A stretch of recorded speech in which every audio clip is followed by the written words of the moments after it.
another conversation with Marner down the road about, jersey retirements and all that kind of stuff that will come up at some point, because 9 years is a long time. And this guy, I believe, is top 5 in points. He's top 5 in assists. He's put up a ton of numbers, and that's a completely different situation. So they should absolutely respect him. They should pay him that respect. Right.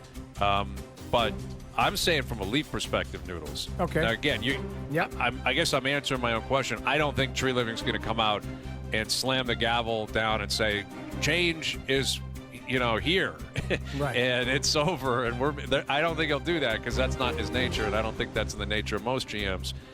But that's very different than we better keep our cards on the table. Like, what are you keeping your cards on the table for? Either you're going to make the massive change and rip the Band-Aid off, or you're not. Yeah. Which one is it? No, I'm not trying to be a contrarian with this. All I'm trying to do is look at it and go, why would definitively the decision have to be made this Thursday as opposed to Obviously, it doesn't have to be. Like, right. Obviously, Noodles. That's called the Hayes timeline. Yes, I'm just saying. An overdrive timeline. Sure, we want it. Well, I mean, listen, by then you're a couple weeks out of the playoffs. You're into June at that point. Yeah. And it's like you got less than a month. And they're not playing anymore to make a determination on what you're going to do. Yeah, no, I guess, let me put a question back to both of you.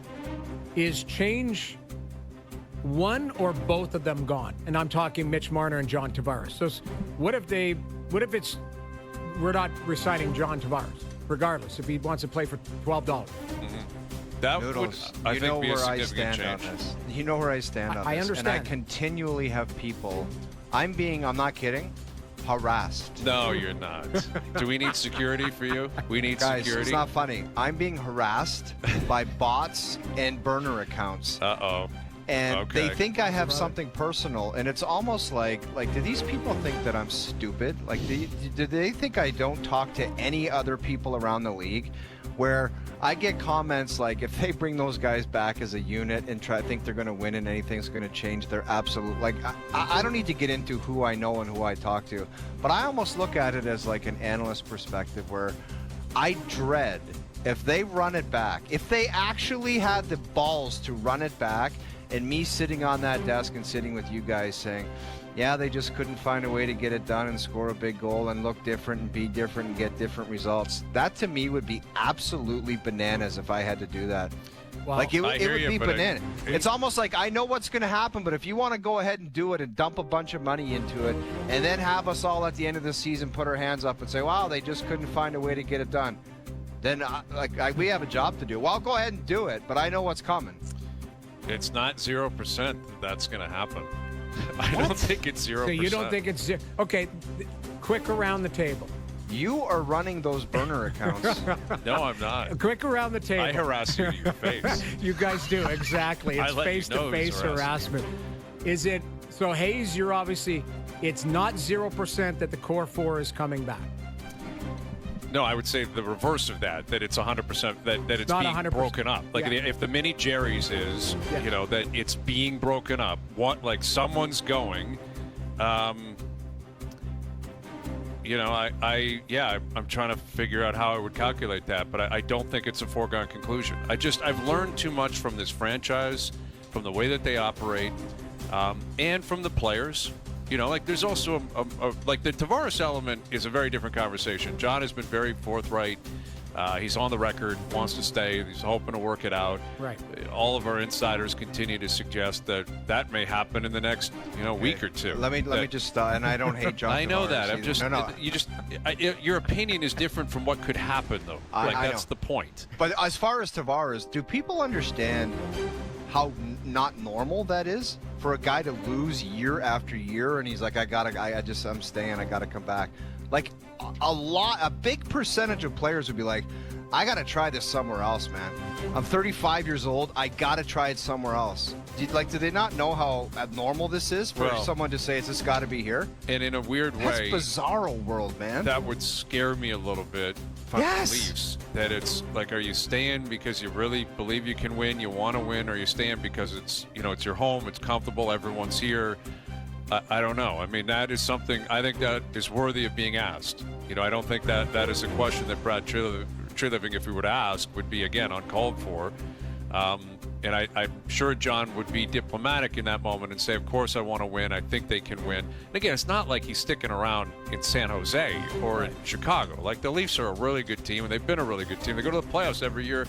He's been a Maple Leaf. He's never seen what pain is like to be a Maple Leaf. None of these guys have. That's kind of the amazing thing. They, like, ever since Matthews and Marner and Nylander and Tavares arrived, they have made the playoffs every single year. Yes, it hasn't gone well for them for the most part since when they get there, but every year it's been a great ride. Regular season, being a Maple Leaf, there's nothing better than that. Paid a fortune, treated like gods, biggest hockey market in the world. Every game matters, packed house. Yeah. What a life. It's a great life. But that's the question. If you're tree living, how much can you stomach the change, the uncertainty, what could come with that? Who's available, who you think you can get, who you can trade for, who you can sign, who you can develop, all that kind of stuff. And that's, I'm sure, what Tree Living and Pelly are talking about the last couple of days. But I don't know.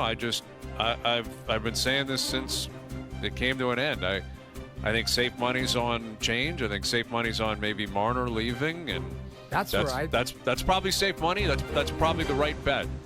But I've been down this road too many times with this team and with these players when everything is a negotiation. Everything is. And this could be two in the end. The dust is settled and people are back on the golf course and up in Muskoka and having a good time. And, dude, it's exactly, it takes maybe 10 it all it's like 10 circles days. back. It's like guys like golf, it takes 10 days. Like, they were like, get him all gone. And then 10 days later, you tee it up and it's like, it's like something, it's a spell. Men in Black, man. Yeah, it's like they get hit with the Men in Black and they're like, run it back. Let's run it back. And then they all start nodding their heads and they're like, run it back. Run it back. That is the definition of insanity. Yes. Like, we've got enough data now. I'm the other way too. I don't think, like, the way that Mitch Marner's body language and the way that he was speaking in his media, I know he was very careful, but that sounded like a guy who felt like he played his last game as a Maple Leaf. Like, he talked about his time in Toronto. He didn't once say, I'm committed to this. Obviously, his agent is a guy who wants to negotiation. You can't say you're dying to stay. They'll take advantage of that. So I would point one thing, and I don't know if we brought this up, but a defenseman in the NHL brought this up to me the other day and was like, if I was sitting where D-men sit and a forward with dry hair was yelling back at the defense and yelling at the team going, let's wake up, and he goes, it's halfway through the game and this guy has not one bead of sweat in a Game 7 on his person, be like, maybe look in the mirror. Like, we haven't even talked about that. Like, I was chuckling about it. I went back and watched the replay. This guy's screaming at the bench. He didn't break a sweat in warm-up. He didn't break a sweat with nerves heading into a game. Watch him take his helmet off. I understand. Zero sweat. Dry hair. Screaming at the bench. Everyone had to wake up. And that is insanity. That's his McDavid moment. Dry hair, wake up, everyone. No, listen, I respect the passion. I think Mitch Marner wanted to win. I really do.